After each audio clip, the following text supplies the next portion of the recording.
और हीरोइन लाता है सब मोटा मोटा ले देगा, लगे गांव में से कोनो भाभी उठा के ले कौन। इन लोग लेवल का तो बातें छोड़िए, इन लोग का अजीबे लेवल रहता है भोजपुरी का। और जब यहाँ के भोजपुरी के हीरो जो होते हैं, जब हीरो गुंडा को मारते हैं ससुरा फिजिक्स अपना नियम भूल जाता है, पूरा ग्रेविटी भाड़ में गया, मारेगा से एक गांव से गांव में जाके गिरेगा। लेकिन ये भोजपुरी वाले, इनका लेवल ही अलग है। ये गाएंगे भाभी के लिए, साली के लिए, भाभी हो हेंगन घूमो, साली हो तार हो।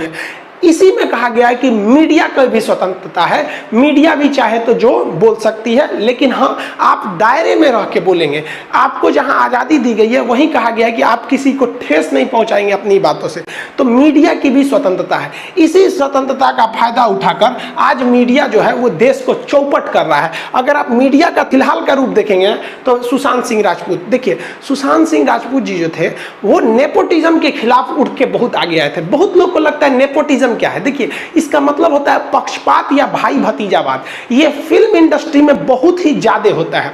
जैसे श्रीदेवी तो रही नहीं, लेकिन हम कंफर्म कहते हैं कि उनकी बेटी हीरोइन हो जाएंगी। शाहरुख खान का बेटा हीरो हो जाएगा, जैकी श्रॉफ का बेटा हीरो हो ही गया, क्या नाम है उनका, कौन सा श्रॉफ, टाइगर श्रॉफ। ये क्या है, भाई भतीजावाद। इंडियन फिल्म इंडस्ट्री जो है हॉलीवुड ना, ये क्या है, हॉलीवुड नहीं बॉलीवुड, तो ये क्या चीज है, ये एक भाई भतीजा। यानी अगर किसी के बाबा या दादाजी अगर कुछ भी हीरो है ना तो उनको हीरो होना फिक्स है। आप इसका एकदम अच्छा एग्जांपल समझिए।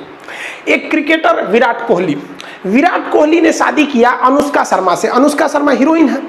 अब इनसे जो लड़का पैदा होगा, मान लीजिए कि वो बेटा पैदा हुआ सपोज, अब वो बेटा चाहेगा कि हम पिता की तरह क्रिकेटर बने, तो कंफर्म नहीं बन पाएगा, क्योंकि अगर उसमें योग्यता है तभी वो भारतीय क्रिकेटर इंडस्ट्रीज में आ पाएगा। लेकिन अगर वो क्रिकेटर नहीं बन पाया ना, तो हम आपको 110% गारंटी देते हैं कि उनकी जो मम्मी है अनुष्का शर्मा, उसको तो हीरो बना ही देंगी। ये होता है नेपोटिज्म। यानी अगर आपका बॉलीवुड में पहुंच है तो आप हीरो बनना फिक्स है, नहीं तो लात जूता खाते रहिए।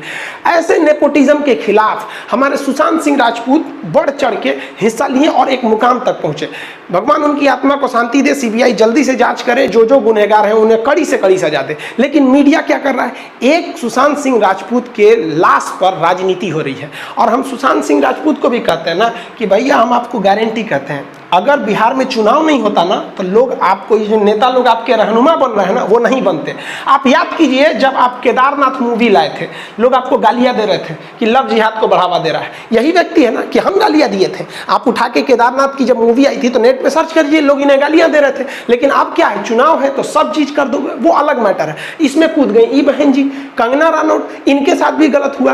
कैसे गलत हुआ कि भाई इन्होंने अभिव्यक्ति की आजादी है, इन्होंने खुल के कह दिया कि भाई हमारे अनुच्छेद 19 का 1 कहता है कि आप आजाद हैं बोलने के लिए। तो मीडिया भी जहर उगल रहा है, उसको कोई मतलब नहीं है कि जीडीपी -23%, 23.9 चली गई, उससे उसको कोई बहस नहीं है। डेली एक दिन में कोरोना 1 लाख मरीज जा रहे हैं, ये सब उसके लिए मायने नहीं रहे, क्योंकि उसे अभिव्यक्ति की आजादी है।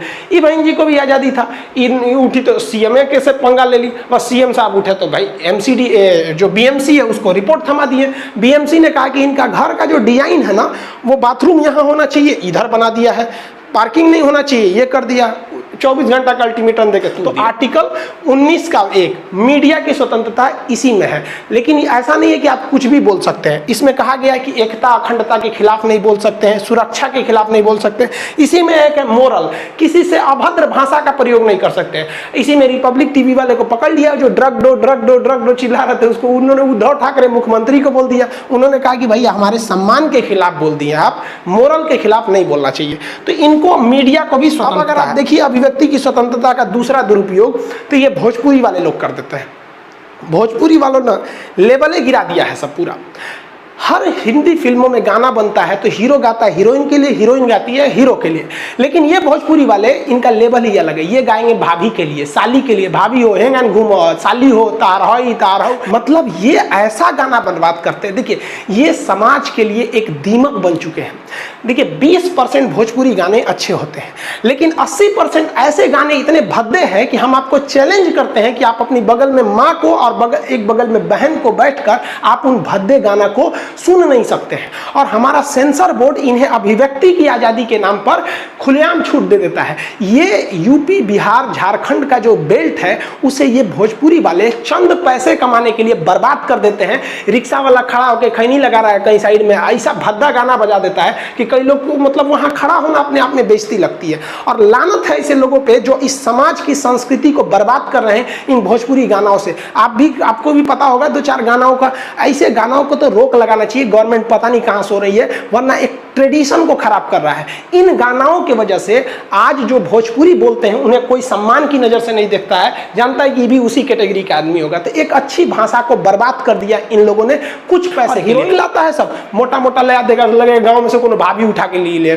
कौन। इन लोग लेवल का तो बातें छोड़िए, इन लोग का अजीबे लेवल रहता है भोजपुरी का। और जब यहाँ के भोजपुरी के हीरो जो होते हैं, जब हीरो गुंडा को मारते हैं ससुरा फिजिक्स अपना नियम भूल जाता है, पूरा ग्रेविटी भाड़ में गया, मारेगा से एक गांव से वो गांव में जाके गिरेगा। इस सबको भी रोक लगाना चाहिए। अभिव्यक्ति की आज़ादी इतना मत दीजिए कि किसी समाज को बर्बाद कर दिया।